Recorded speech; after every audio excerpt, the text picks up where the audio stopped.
Hello বন্ধুরা, আশা করি সকলে ভালো আছেন। আজকে আবার একটা নতুন রেসিপি নিয়ে আপনাদের সামনে হাজির হয়েছি। প্রথমে একটা কড়াই নিয়ে নিয়েছি, ইন্ডাকশন অন করে দিলাম। কড়াইটা একটু গরম করে নিচ্ছি। কড়াই গরম হয়ে গেছে, এবার তেল দিয়ে দিচ্ছি। 2 থেকে 3 টেবিল চামচ মতো আমি এখানে সর্ষের তেল দিয়ে দিলাম।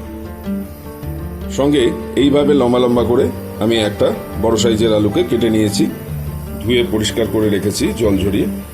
তেল গরম হয়ে ধোঁয়া বেরোচ্ছে। এবার আমি এর মধ্যে আলুগুলো দিয়ে দিচ্ছি।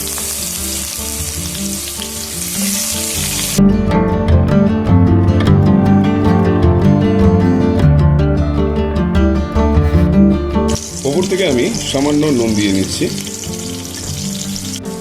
আর দিয়ে দিচ্ছি সামান্য হলুদ গুঁড়ো।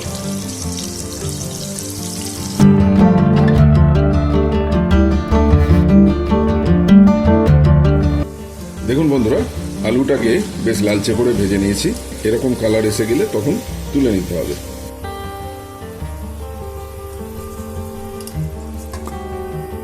দেখুন, সমস্ত আলুগুলোকে ভেজে এভাবে তুলে নিলাম।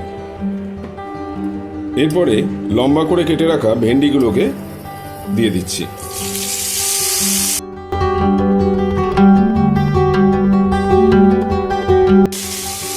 হালকা আছে ভালোভাবে ভেন্ডিগুলোকে ভেজে নিতে হবে।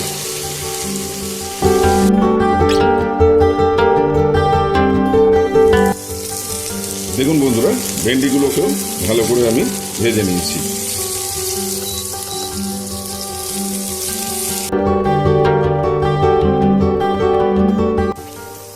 এবারে তুলে নিচ্ছি।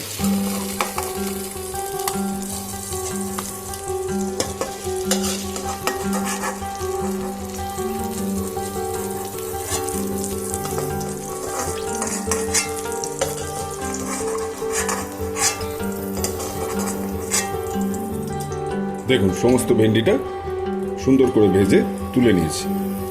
এরপর কড়াইতে ওই তেলেই আমি একটা তেজপাতাকে হাফ করে ছিঁড়ে দিলাম, একটা শুকনো লঙ্কা দিয়ে দিচ্ছি, আর দিয়ে দিচ্ছি হাফ চামচ গোটা জিরে। এবারে এর মধ্যে দিয়ে দিচ্ছি একটা বড় সাইজের পেঁয়াজকে আমি এইভাবে স্লাইস করে রেখেছিলাম সেগুলো।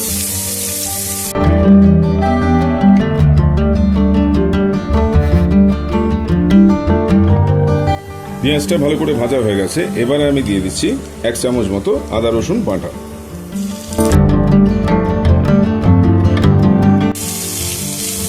আদা রসুনের কাঁচা স্মেলটা যতক্ষণ না যাচ্ছে ততক্ষণ একটু ভালো করে ভেজে নিতে হবে।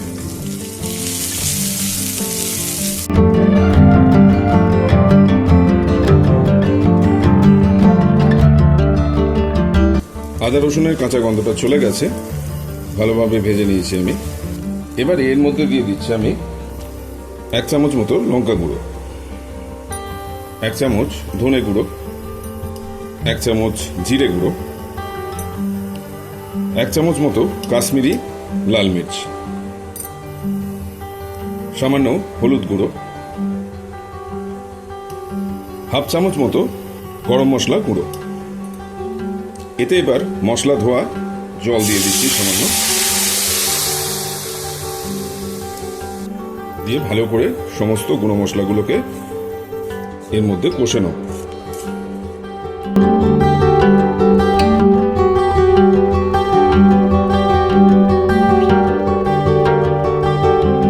স্বাদ মতো নুন দিয়ে নিচ্ছি। একটা মিডিয়াম সাইজের টমেটোকে কুচি করে রেখেছিলাম, সেটা দিয়ে দিচ্ছি।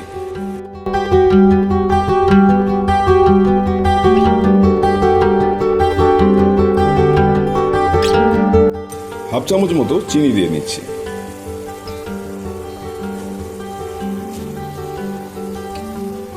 এবার সমস্ত মশলা ভালো করে কষে নিতে হবে।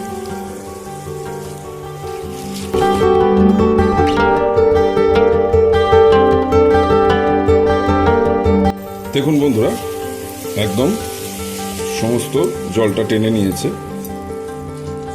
মশলা একদম শুকনো হয়ে এসছে, তেল ছেড়ে দিয়েছে। এবার আমি প্রথমে ভেজে রাখা ভেন্ডিগুলো দিয়ে দিচ্ছি। সঙ্গে প্রথমে যে আলুটা ভেজে রেখেছিলাম সেটাও দিয়ে দিচ্ছি।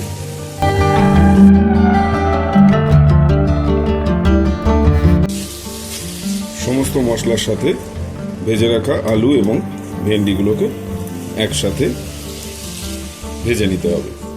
এই রান্নাটা একদমই শুকনো শুকনো মতো হবে, তাই জন্য আমি এর মধ্যে আর জলের ব্যবহার করব না। দেখুন বন্ধুরা, খুব ভালোভাবে রেসিপিটা রেডি হয়ে গেছে। এবার আমি এর মধ্যে খালি অল্প করে ধনেপাতা কুচি দিয়ে দিচ্ছি। তাহলে এই ছিল আজকে মশলা ভেন্ডি ভাজি। গরম গরম ভাতের সঙ্গে অথবা গরম গরম রুটির সঙ্গে আপনারা খুব ভালোভাবে এটা খেতে পারবেন। খুব সহজ এবং খুব সুন্দর একটি রেসিপি, খুব তাড়াতাড়ি হয়ে যায়। তাহলে আজকের মতো এখানেই শেষ করছি। সবাই খুব ভালো থাকবেন আর সুস্থ থাকবেন, আর আমার বঙ্গিশারি কিচেন চ্যানেলটি অবশ্যই দেখতে থাকবেন।